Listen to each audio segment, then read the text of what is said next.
Greetings to all our learners. Welcome to the CEC lecture, and the topic that we will be learning is disruption and situating the aspect of disruption with respect to global issues. Welcome to the lecture on disruption and global issues. Dear learners, in this lecture we will understand the promise and peril that is there happening in the contemporary world right now with respect to disruption. We will analyze the new world, look at the opportunities, the threat, the risk and the way forward. Now this lecture has been situated and curated in a manner that as we understand disruption, role of technology, changing nature and debate on future of globalization, the emergence of fourth industrial revolution, the issue of global governance, in all this we will try to first situate the source of the argument and then take the debate forward. So the lecture has been curated with a focus on contemporary research, situating the important challenges. The issue of disruption is very essential to understand the changing nature and dynamics of the global relations right now. Disruption is playing a very important role in order to analyze the working of the international business scenario also. So as we take the learning forward at the very outset, we need to ask and problematize that what do we really mean by disruption? Dear learners, I present to you the definition presented from the Merriam-Webster's dictionary. So for a layman, the idea of disruption is that there is break or interruption in the normal course and coordination of some of the activity processes. So that means we mean that when there is a change, sudden change in the way of processes of an industrial model, it is disruption. There is a change in the way how things were there in a regular process, it is disruption. Now this interruption is just not about models anymore. This interruption is about perspectives of international relations. This interruption is about how is global governance moving. This interruption is related to various economic sectors across the global realm. Now, the time framework wherein we will be putting disruption is primarily the post-Cold War, and in this post-Cold War the focus is on the time when globalization resulted in increasing economic integration and interdependence amongst countries, leading to emergence of a global marketplace. Contextualizing at the world time framework when the idea of a global economy, global trade apparatus, global economic financial apparatus was leading to the idea of shrinking of the world. What it has been put forward, space-time compression, and in this space-time compression with integration, interchange with technological and communication revolutions, the world witnessed a different trajectory. Now in this different trajectory, what is essential to be seen here is we now have leaped towards a new phase, namely globalization also had its phases, starting from the way Silk Route worked, to the way there was emergence of the steam engine and new forms of transport, or to the ways how industrial revolution moved. In the present time, dear learners, we are at the phase of fourth industrial revolution.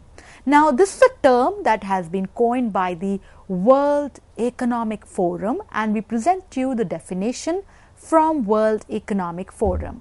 The fourth industrial revolution is the coming together of new technologies that are fusing the physical, digital and biological worlds and impacting all disciplines, economies and industries. Now because of this interdisciplinary nature, because of this multidisciplinary reach and scale of fourth industrial revolution. The issue here is that if disruption, if it is presenting to us the benefits, does global governance or the promise of disruption in this regard, does it outweigh the perils, or is it the other way, that perils are more than the gains being promised? And today countries across, member nation states across various forums are deliberating on this aspect, that the global governance, the future of their international interests at the global milieu, how to put and define that, because disruption is offering challenges, opportunities, but there are also threats and risks associated. Dear learners, we will now take a very contemporary work to elaborate further on the aspect of disruption. This is by Richard Baldwin, one of the very famous renowned theorists, and Richard Baldwin wrote a very important work, that is The Great Convergence, Information Technology and New Globalization. This work is from Harvard University Press, and the context, the time wherein this book comes forward, is very essential to be noted, because anti-globalization forces at the time of 2016 were making news across the world. There was a talk about how to take things forward then. Baldwin in his book talks about 4 phases of globalization. Richard Baldwin, and we quote from his work, in 1800s, globalization leaped when, steam power and international peace lowered the cost of moving goods across borders. This triggered a self-fueling cycle of industrial agglomeration and growth that propelled today's rich nations to dominance. Now, when we go by Baldwin's work, this was called as the Great Divergence. The 4th phase, which has involved the transfer of rich country technologies to workers in the poor countries, which has raised productivity in those places and enabled them to industrialize. The new globalization, once again we are quoting from the work of Richard Baldwin from his book, this new globalization is driven by information technology. This has altered, changed, radically reduced the cost of moving ideas across borders. And the outcome of it, when we try to understand, this has made it practical for multinational firms to move labor-intensive work to developing nations. Globalization, which was earlier seen as, integration, exchange, movement of goods and services, when we understand by the ideas of Richard Baldwin, globalization now is driven by fast-paced technological change and fragmentation of production, and an outcome or consequences of it were to be tapped, it is that its impact is more sudden, more selective, more unpredictable and more uncomfortable. Now, these are the perspectives coming forward from the work of Richard Baldwin, the very important work on Great Convergence coming forward from the Harvard University Press.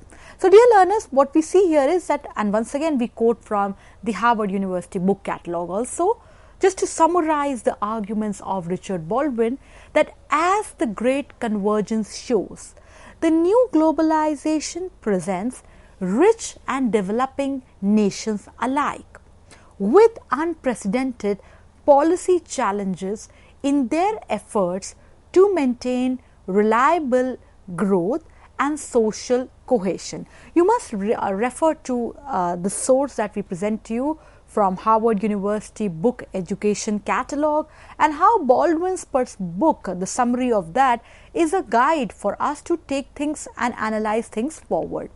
Another important argument that comes forward in analysis of this Baldwin's work is, globalization, it took shape in three distinct stages. Earlier, it was about ability to move goods, ideas, and then people. Then the issue at hand is, does everyone win from globalization? And we quote from Baldwin's work here that while trade makes countries better off, it does not raise all boats. The benefit from trade are unequally spread across individuals and time. And as we are referring Baldwin's work, an important perspective that has been presented to us by Richard Cooper while analyzing Richard Baldwin's work in Foreign Affairs, once again presenting some significant insights from Baldwin, that is, what then could be the way out? Way out could be reorientation of strategy and policy both of rich and poor countries. Rich countries need to craft better rules governing foreign investment, intellectual property rights, and they should focus on training, well-being of workers rather than just preservation, saving out on particular jobs. Poor countries, on the other hand, the perspective from Baldwin is that they should pursue industrialization by first importing technology, attracting investment, then building up capacity at the local level, while all remaining open to trade rather than pursuing protectionist policies.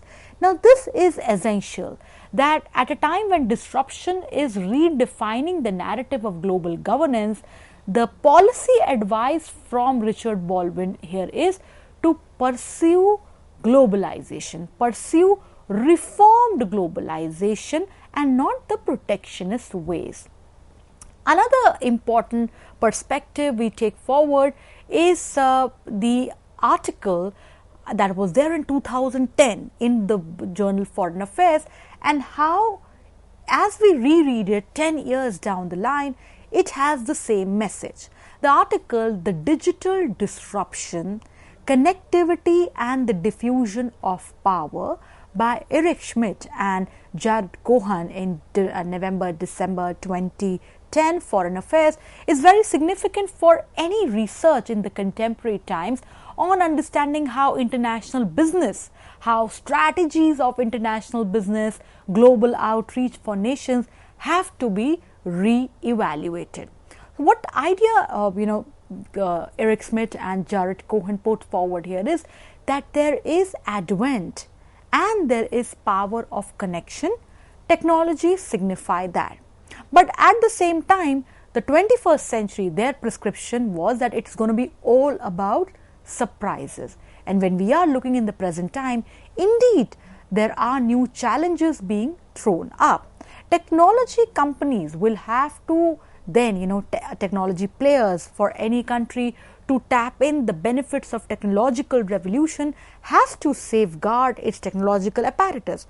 But what is happening here is that they find themselves outsmarted, number one by competition, and secondly by the way consumers' preferences, choices have changed over time. Similarly, at the same time, it is also essential to be seen that at a time when there are new definitions, new challenges being thrown up by the international milieu, which is being seen at the realm of disruption, there are calls for that there is a need for rules-based international order. The question here is, which needs to be debated, that even in a pandemic, when the world witnessed the COVID-19 pandemic, there were reports that nations operate according to self-interest. Then decision making then invariably at the global realm will become complicated. But paradoxically, what has to be seen, that solidarity has to guide the way forward, because the scale and universality of the challenges, of the dangers, of these non-traditional security dimensions that countries are facing will and can only be catered by united efforts. Similarly, when we try to understand global governance, the issue of reform is also very important. At this hour, we will be looking at a very important remark or a report, that is Reform of Global Governance. And dear learners, we quote from the work of Patrick Smith, wherein on the interview of Amina Mohammed, that is how the WTO needs to be reformed, and how, because this is to be essential because its credibility is at stake. We present you this report from africareport.com, and the interview presents some important insights, and we look into it that WTO must regain its centrality in global economic governance, because WTO, and for that it is essential that WTO must be reformed so that its rule making function is revived, so that this can extend the rule book to new areas such as commerce, strengthening existing rules, amongst others. Similarly, the report, africareport.com, this work by Patrick Smith and views of Amina Mohammed present us that there is a backlash, because there is a perception that there are inequities caused by globalization. If we put it in place targeted measures to ensure that gains from globalization are evenly distributed, then perhaps we would see less of criticism. But at the same time, there is a very important policy advice that there is no region that should retreat from globalization. Now, this also explains that how today countries in their policy approach, various multinational companies in their work approach are reorienting their work dynamics, that is in the sense of working towards reforming globalization, trying to make globalization more inclusive, reaching out towards equity from environment, technology, gender sensitivity, amongst others. Then an important report that one must look at presenting towards a particular segment, important segment of the world economy that is actually witnessing tectonic shifts.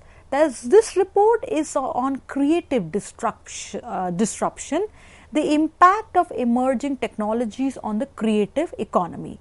Dear learners, we have taken this report from the World Economic Forum, and this report by WEF has been done in collaboration with McKinsey and Company.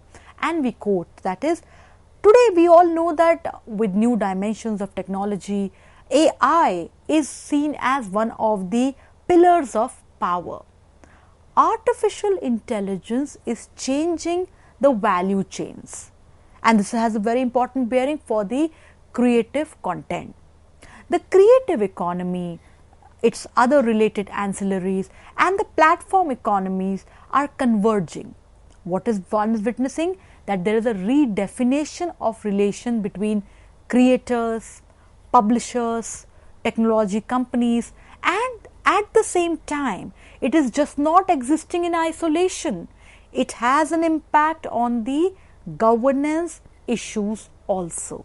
So, what is essential to be seen that this case study of creative economy has a similar bearing for other economies, for example, manufacturing, MSME sector, and this is not just related to their particular economic sector, but that it is also has a bearing on the governance issues that are implied, because today there is a complex web that is connecting the local to the global and global to the local, vice versa. What is essential, again if we have understanding, is that there is a need for a multi-stakeholder collaboration that is required for change to be effective. So, therefore, to balance disruption for global governance, there is a need for a multi-stakeholder collaboration. And similarly, immersive media, again if we take the case study of creative economy, immersive media could transform the content as wide-ranging as humanitarian stories, and workplace diversity training. So these are some of the recommendations that we take from the report that we took up for as a case study from World Economic Forum and McKinsey and Company, that is on creative disruption. Dear learners, as we are looking at disruption, we now present to you an important book for further analysis, that is No Ordinary Disruption: The 4 Global Forces Breaking All Trends. Now, this book is by the former directors of McKinsey, Richard Dobbs and Jay Maniaka, James Wurtzel in 2016. Now, as directors of McKinsey Global Institute, this book, No Ordinary Disruption: The 4 Players Breaking All the Trends, it's a very timely analysis and a very important work because all countries, multinational forums, multilateral or bilateral forums are witnessing the trend of disruption. So what is essential here is, and the precursor to the book, the summary of the ideas, that is how we need to reset our intuition as a result of 4 forces colliding and transforming, leading to more changes in the global economy. Today, there is rise of emerging markets. Today, one is witnessing that technology has made inroads into every aspect of our life.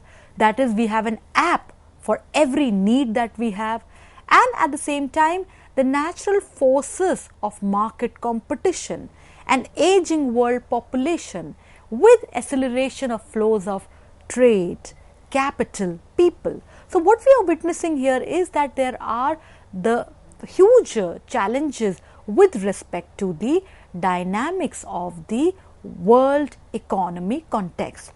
Another perspective that we take for understanding disruption and global issues is from Richard E. Baldwin, an important work, and this work is very essential: The Globotics: Upheaval, Globalization, Robotics and the Future of Work. Dear learners, this work is from Oxford University Press. It's a very recent work. Now, Richard Baldwin, as a very prominent globalization theorist, he presents a very important idea that is impacting every individual life today. That is the inhuman speed of this transformation, of these dynamics of global issues is threatening to overwhelming our capacity to adapt.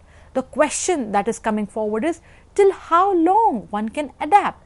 From computers that we see to the rise of automated ordering systems, or to see that how today digital technologies are not just giving us conveniences, not just giving us more benefits and advantages, but there are also huge threats and risks, namely in terms of elimination of jobs.